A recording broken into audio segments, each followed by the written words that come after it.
Ceci n'est pas une pipe, ceci est mon corps.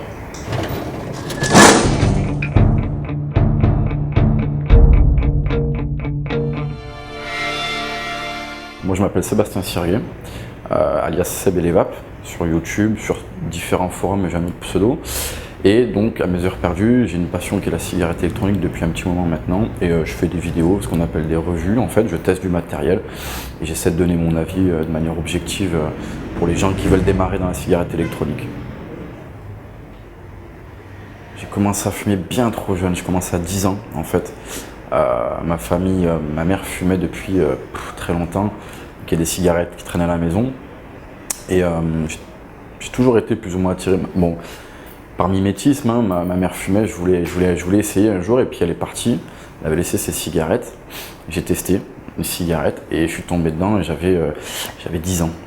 J'ai commencé, donc au départ, je piquais des cigarettes et puis après, ben voilà, comme tous les fumeurs, hein, tu as une addiction, ça tape dans le cerveau et puis j'ai commencé comme ça. J'étais à 2 paquets par jour.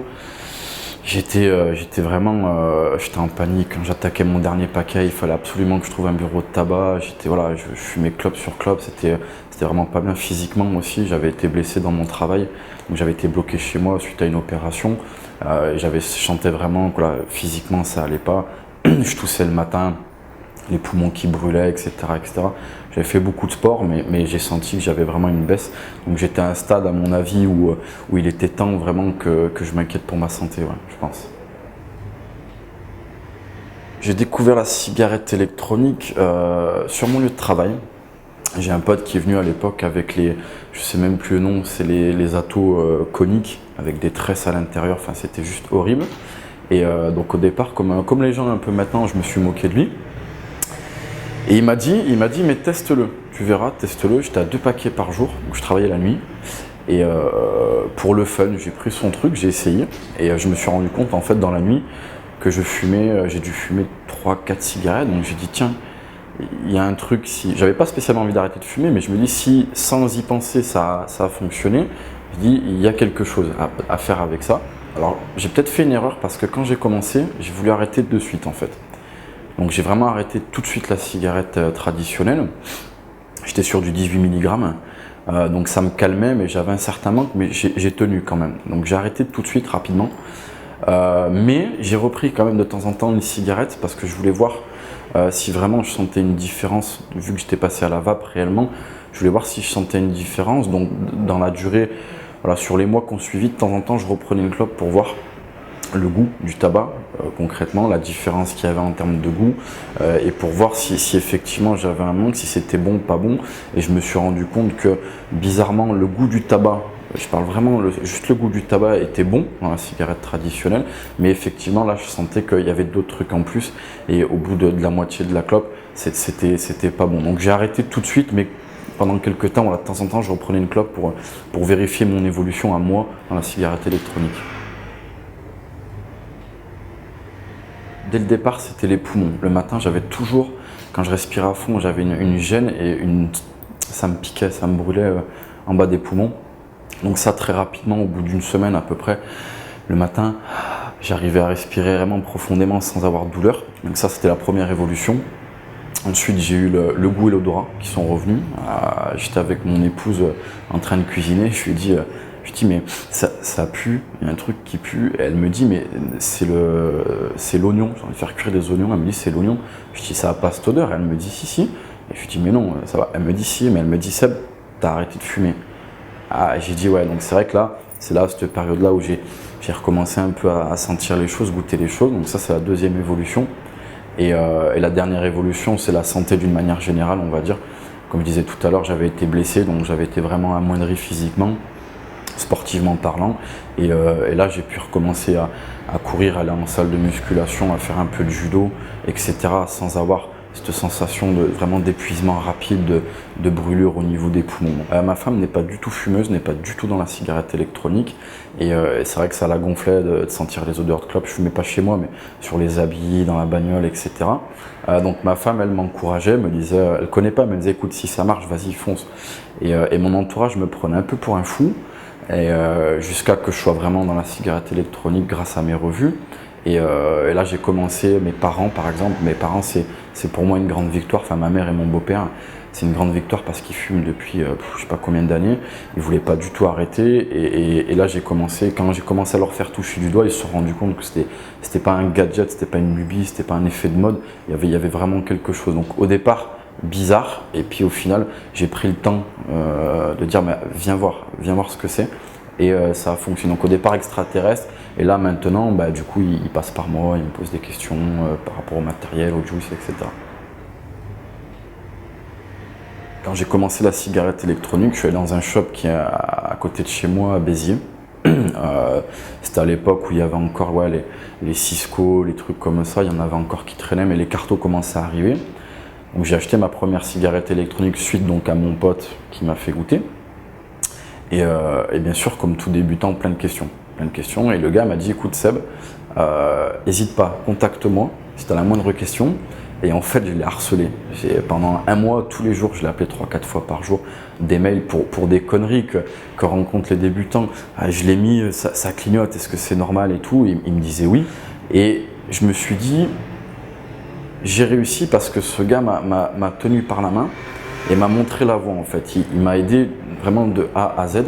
Et je me suis dit, ça c'est quelque chose, si moi ça a marché, je voulais pas arrêter de fumer, si moi ça a marché, ça peut marcher sur les autres, mais il faut cet accompagnement. Et à l'époque, il n'y avait pas ça, il n'y avait pas. Donc j'ai cherché un peu sur internet, il n'y avait rien, il y avait quelques petits forums, enfin des avis, c'était même pas des forums encore, c'était des avis sur ça. Et je me dis, il faut faire ça. Et je suis tombé en fait sur Jean-Philippe, bien entendu, Philippe Bussardo, etc. Et je me suis dit, mais c'est génial en fait ça. C'est un moyen vraiment intéressant de pouvoir toucher un maximum de gens par internet. Et j'ai dit, voilà, moi, ce qu'on m'a donné dès le départ, alors qu'on ne me connaissait pas, j'étais un client simple pour gagner de l'argent, il est là pour faire du business, mais il a eu ce déclic de m'accompagner. Il faut que j'accompagne les autres un maximum dans la mesure de mes compétences et de mes capacités. Et c'est comme ça qu'est née ma chaîne je crois que c'était décembre 2012 à peu près, elle a commencé. Il y en a plusieurs. Un truc qui revient souvent, c'est que je suis à poil dans mes revues, je suis torse nu. Dans mes revues. Je l'ai vu là, on sort du Vape Expo, il y en a plein qui m'ont dit on te reconnaît pas, t'as un t-shirt. Donc c'est une particularité, je suis pas si, particularité, je suis souvent torse nu. Et surtout, autre particularité pour ceux qui regardent ma chaîne, c'est brut, je fais pas de montage, très rarement. Il n'y a pas de chichi, quand je tourne ma caméra, je coupe pas, je laisse tout en brut, je fais que du one shot. Ça m'arrive parfois, je bégaye, je dis de la merde, donc je m'arrête, mais en général c'est du one shot. Et il y a pas mal de reviewers qui sont arrivés où c'est classe, il y a du montage, il y a une intro, il y a un ending, etc. Mais ma particularité c'est ça. Il y en a plein qui m'ont dit mais essaie de faire mieux. Parce que pour eux c'est pas bien, mais non, clairement moi c'est vraiment ce que je veux retranscrire dans mes vidéos, c'est comme si on se connaissait, t'es un pote, tu viens à la maison, tu me poses des questions, c'est brut, je te donne ça comme ça. Et ça je veux le garder clairement, je veux garder ça, je veux garder aussi le fait que je pense très souvent aux débutants. Je sais qu'il y a des gens qui me regardent qui sont sûrement meilleurs que moi dans la cigarette électronique, mais je veux garder ça. Donc je pense que les particularités de ma chaîne et de ma façon de faire, c'est ça. C'est débutant, accès débutant, je pense toujours à eux. J'essaie de ne pas utiliser trop de termes techniques, ou en tout cas j'essaie de les expliquer. C'est brut et je suis souvent torse nu. Les juice, c'est un peu j'aime pas dire ça non plus, mes spécialités. Pourquoi? Parce que quand j'ai commencé, je n'ai pas des grands moyens. Mon boulot, je suis payé au SMIC, donc j'ai pas non plus beaucoup de moyens. Et au départ, les juice, c'est pas cher, un juice, ça coûte 6 €. Ah, tu kiffes pas, c'est pas grave, c'est pas très cher. Un gros mode, un mode Ayen, ça coûte entre 100 et 200 €, c'est déjà un peu plus cher. Donc au départ, j'avais que ça. Donc j'ai commencé là-dessus et surtout, je me suis dit, à l'époque où il n'y avait pas beaucoup de matériel, la meilleure façon de varier le plaisir, c'est le juice. Il y en a plein qui existaient déjà. Donc j'ai commencé là-dedans, puis ça m'a plu. Ça m'a plu, beaucoup de marques sont arrivées, donc ça m'a plu. Et donc ça, je sais pas, je peux pas être objectif sur moi-même, mais beaucoup m'ont dit qu'a priori j'étais bon pour ça, pour sentir éventuellement les différents goûts, les subtilités qu'il y a dans les liquides.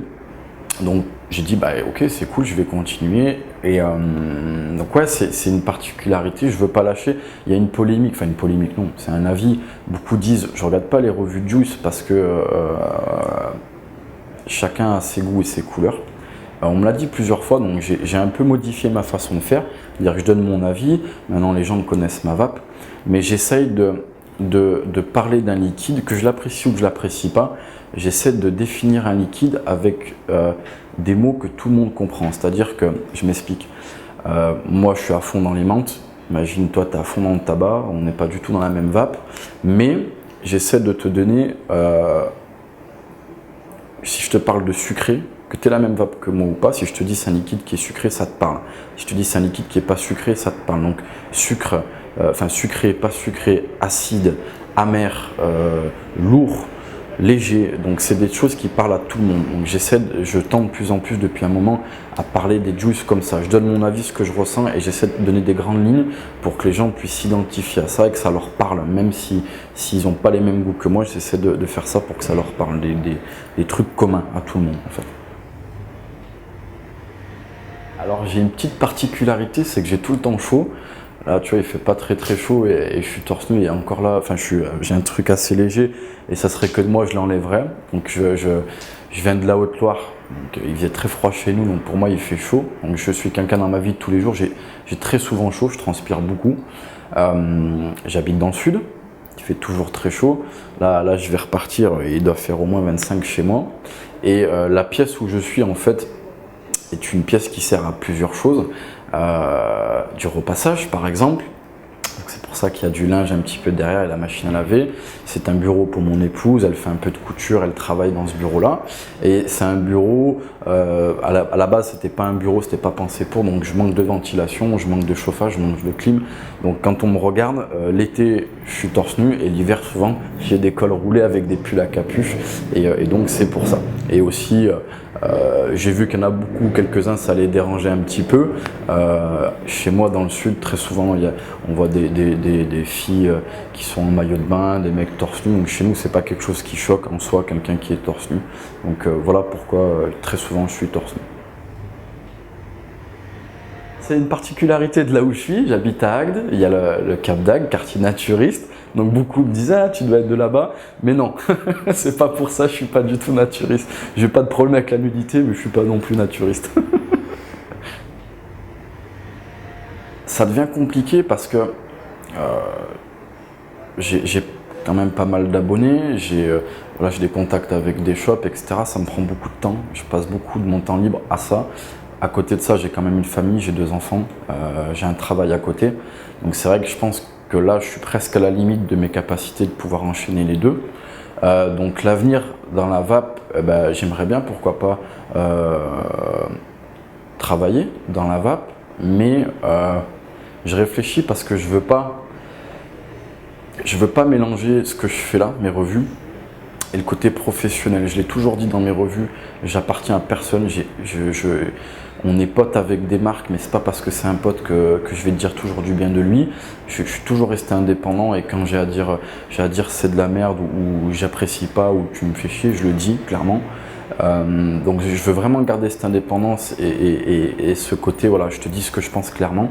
Donc c'est quelque chose qui va être difficile à faire, mais j'aimerais bien effectivement, pourquoi pas en vivre.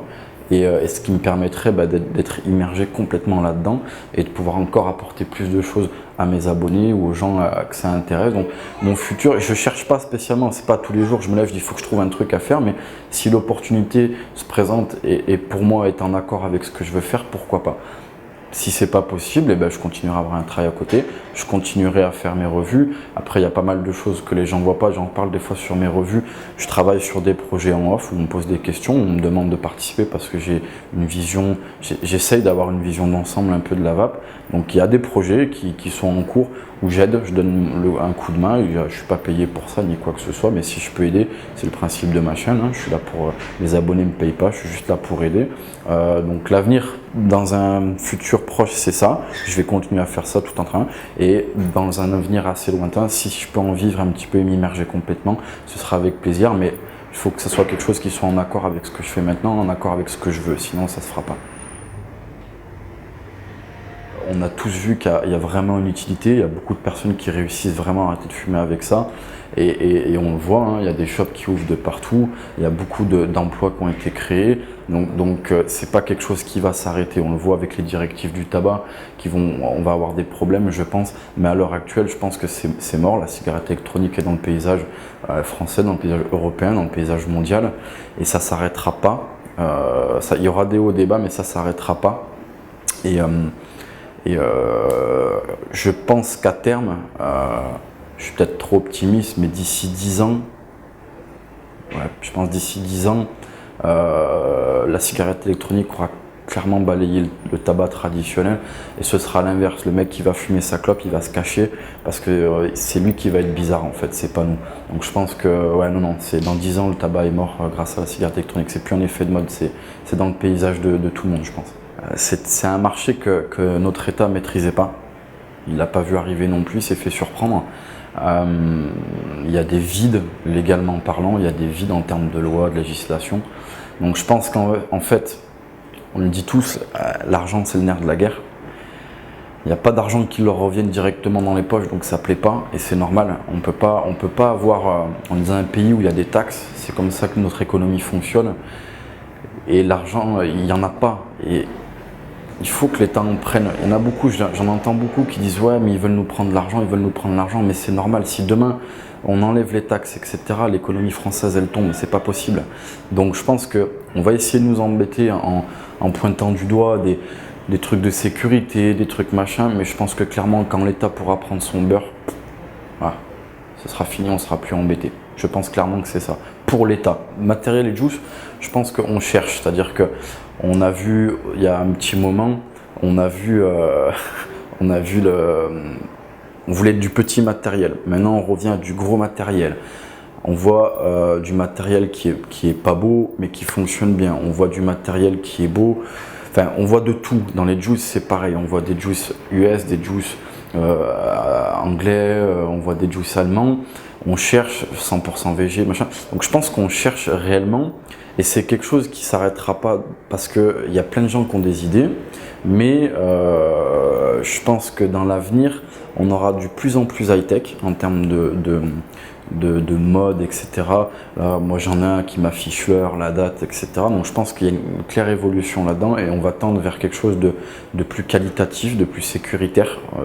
Les reviewers, les shops, les marques mettent le doigt là-dessus. Donc dans l'avenir, je pense que c'est ça. Et en termes de juice, je vois pas l'évolution qu'il peut y avoir, mais la cigarette électronique, c'est aussi ça, le power vaping, on l'a pas vu arriver. C'est arrivé, ça a explosé. Donc je pense qu'on peut pas savoir ce qui va arriver en fait. Mais je pense que dans les grandes lignes, ça va être de plus en plus sécuritaire et de plus en plus performant, je pense.